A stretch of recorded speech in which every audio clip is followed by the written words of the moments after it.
Assalamualaikum warahmatullahi wabarakatuh. Alhamdulillah, pada kesempatan kali ini kita dapat berjumpa kembali dalam melaksanakan kuliah Fisika Dasar 1 bersama saya Muhammad Lukman Hakim Abbas.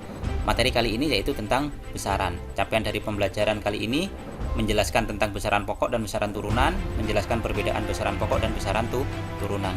Sebelum ke situ, kita harus paham dulu apa sih yang namanya fisika, yaitu ilmu yang menjelaskan atau mendeskripsikan fenomena alam yang menjadi objek pengamatan. Jadi kita mendeskripsikan.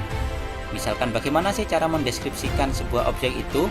Misal di sini ada seekor gajah, kita akan deskripsikan. Yang pertama, bisa kita peroleh emosinya labil, kulitnya kasar, warnanya coklat. Bisa juga dengan gadingnya panjang, lebih tinggi daripada orang, tenaganya kuat. Nah, bisa kita deskripsikan juga tingginya 2,5 meter, masanya 4 ton, panjangnya 5 meter. Nah, emosi, kulit, warna ini dinamakan besaran non-fisis, tidak terukur, jadi tidak bisa diukur. Ini dinamakan deskripsi kualitatif. Sedangkan tinggi, massa, panjang ini dinamakan deskripsi kuantitatif.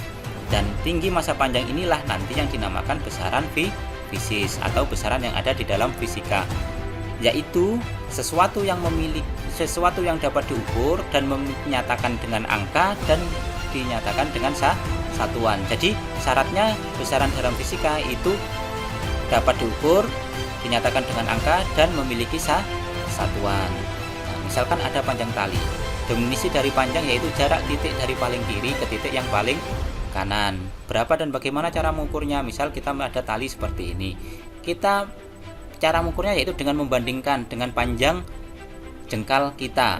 Jadi misalkan kita lihat pada gambar ini, panjang tali ini berarti sama dengan 2 kali panjang jengkal. Berarti kita ini dengan dinamakan secara mengukur secara langsung panjang tali. Nah, ada juga besaran yang didefinisikan itu tidak dengan cara mengukurnya secara langsung. Misalkan kecepatan rata-rata. Kecepatan rata-rata didefinisikan sebagai jarak tempuh dibagi waktu tempuh. Jadi, kalau kecepatan rata-rata ini itu berarti didefinisikan dari besaran-besaran yang lain. Didefinisikan dari besaran apa? Yaitu didefinisikan dari jarak dan waktu. Tidak perlu kita menghitung kecepatannya langsung, tapi cukup kita hitung jaraknya dan waktu tempuhnya.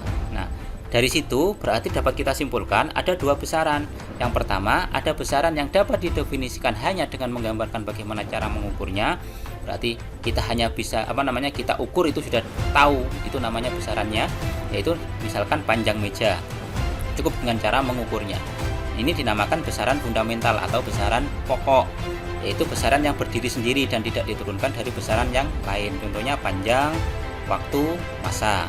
Nah, yang kedua, ada besaran yang dapat didefinisikan dengan cara menggambarkan bagaimana menghitung dari besaran-besaran yang dapat diukur. Misalkan kecepatan tadi, kecepatan rata-rata ini diukur dari jarak tempuh dibagi waktu tempuh.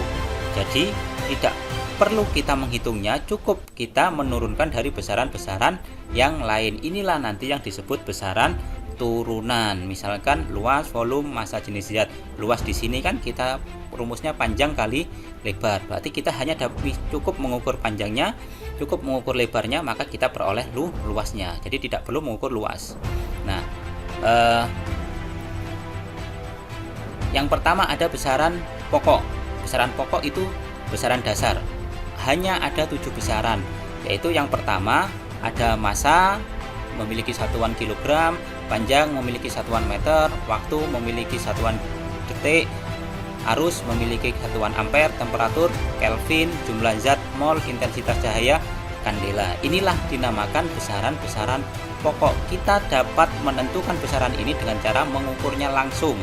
Terus yang kedua ada besaran turunan. Besaran turunan yaitu besaran yang diturunkan dari besaran-besaran pokok. Contohnya banyak sekali, berarti selain ketujuh besaran yang tadi atau selain ketujuh besaran pokok tadi. Nah, itu dinamakan besaran turunan. Oke, untuk pertemuan kali ini mungkin cukup dulu. Kesimpulannya yaitu ada 2 besaran. Yang pertama ada besaran pokok, yaitu besaran yang dapat kita peroleh langsung secara langsung dengan cara mengukurnya. Yang kedua ada besaran turunan yang kita turunkan dari besaran-besaran pokok, itu dinamakan besaran turunan. Oke, Terima kasih, semoga bermanfaat ilmu yang kita pelajari kali ini. Mohon maaf apabila ada kekurangan. Assalamualaikum warahmatullahi wabarakatuh.